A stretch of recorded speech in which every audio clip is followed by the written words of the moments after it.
Hello everyone, welcome to another edition of Sean's 2 Cents in the lovely hot tub interview. Ring of Honor's Field of Honor from this past August. I know I was a little behind on this, but what can you, got lots of reviews, so stuff gets on the back burner. But I reviewed it now, so here we go. So we start. This is the show. I was in the baseball field. Pretty interesting setup. It was interesting, I think. So. For first up, we had the cage match for the ROH World TV title. Jade Lethal versus MATT TAVEN. It wasn't as good as everybody said it was. It was a good match. Nice back and forth, good stuff.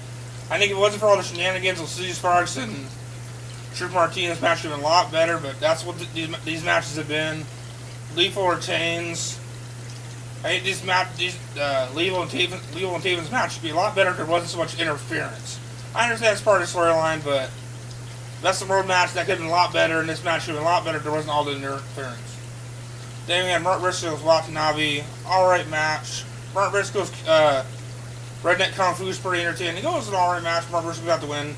WATANABE still hasn't impressed me much. Then we had Moose and RD Evans versus Brutal Burgers. This was what it was. Moose and RD Evans get the win. No surprise.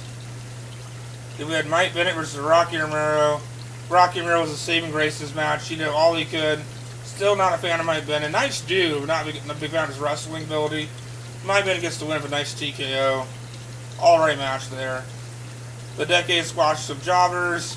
Hanson comes out to clear the ring after they decided to beat up the jobbers more.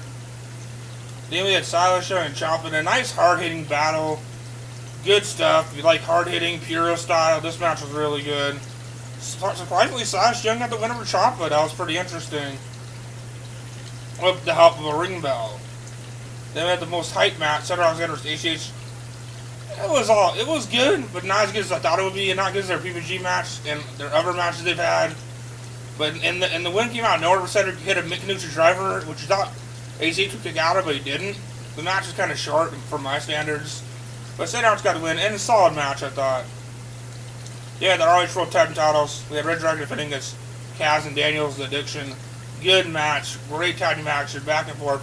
The Decky got involved, cost Kaz and Daniels the match, which leads to a match with them at All-Star Extravaganza.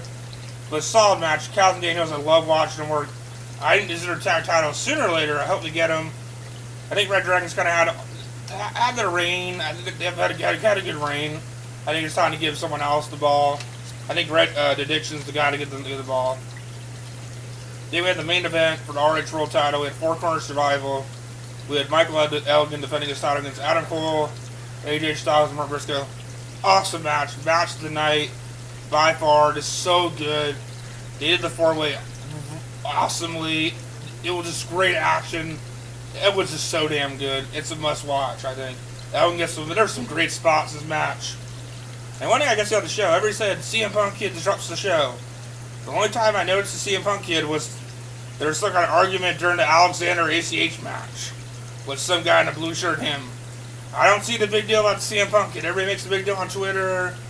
I don't see the big deal. He's in the second row. He's being a fan. I don't see the big deal of the CM Punk Kid. I don't see it. I didn't see it FTV Night 1. Everybody talk shit about this little kid. I don't know. Man, he's just like 16, 17. I don't see the big deal. So, as always, it was an alright show. Nothing you should rush out and get. But there's not really bad matches on the show. I think the match tonight stuff really was the two main events really saved the show. The ROH World Tag title and the main event, the World Title match. Those were the great matches. For undercard, Silas Young and Ciampa, it was a really good match. And the cage match was good too. Overall, like a C+ show, I think. So it's nothing to rush out and get. Not one of Ring of Honor's best shows of the year, but not one of their worst shows. It's an average show. So we're going low tech with this paper now. So as always, follow me on Twitter at @TheSean2Cents. Buy a t-shirt, keep the reviews coming. ProStees.com/TheSean2Cents.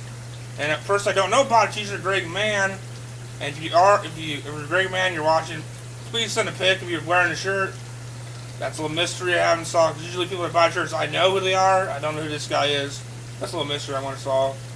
So as always, support indie wrestling.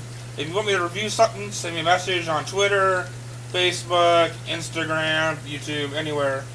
But just have a great day, and peace.